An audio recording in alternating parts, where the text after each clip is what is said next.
our model now makes predictions. But saying it's 85% accurate hides something crucial. What kinds of mistakes is it making? The confusion matrix lays them all bare. For a yes or no problem, every prediction meets reality in one of four ways. We arrange them in a little 2x2 grid. What actually happened down the side, and what we predicted across the top. Case 1. We predicted churn, and the customer did churn. A true positive, we caught them. Now we can actually do something about it.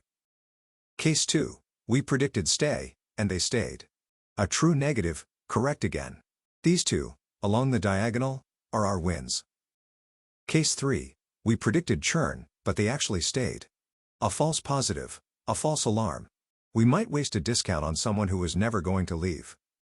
And Case 4, the painful one.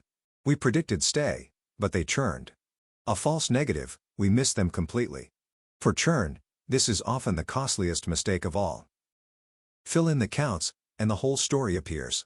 40 caught, and 35 correctly cleared, the green diagonal. But 15 false alarms, and 10 missed churners, the red mistakes. And here's why the grid matters. Those two mistakes are not equal. A false alarm costs a needless discount. A missed churner costs an entire customer. Knowing which is which lets you tune the model to the real-world cost. So the confusion matrix breaks accuracy into four honest numbers. True and false, positive and negative. Every metric we meet next is built from these four cells. First up, why plain accuracy can badly mislead you.